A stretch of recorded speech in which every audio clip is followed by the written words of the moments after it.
major hostage standoff is played out on live television.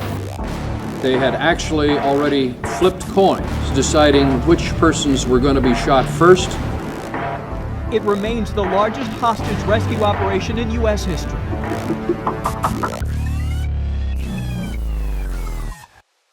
On April 4th, 1991, 4 gunmen walked into a Good Guys electronics store in South Sacramento and took more than 40 people hostage. What followed was an 8.5-hour standoff that played out live on television. At first, it looked like a robbery. Investigators later said the gunmen were after notoriety, weapons, and a way out of the country. When the television cameras started covering them, they said, we are going to be movie stars. Look at us on television. Inside the store, dozens of people were being held at gunpoint. Some were released early. Others were forced to act as messengers between the gunmen and police. At one point, a deputy stripped to his underwear to show he wasn't armed and placed a bulletproof vest at the entrance. A woman carrying the baby with another child at her side was allowed to leave, but conditions did not improve. It didn't do much to lower the tension. In fact, if anything, what they did on the other side of the phone, the negotiations, seemed to make things more tense. As the hours passed, the situation became more unstable.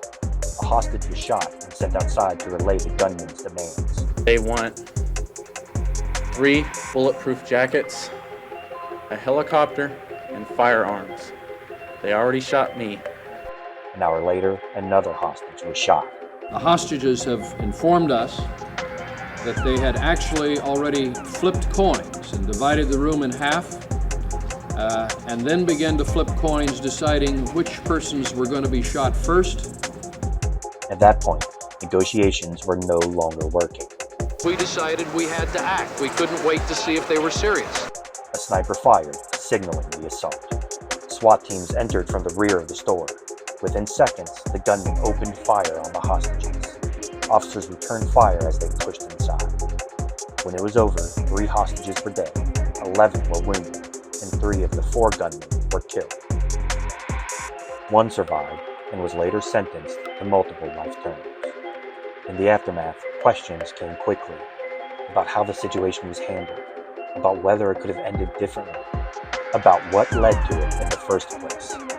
Because anytime you make a decision that impacts people's lives and has it plays a role in getting somebody killed or injured, I think you've got to have some qualms, or you're not normal. You're not a human being.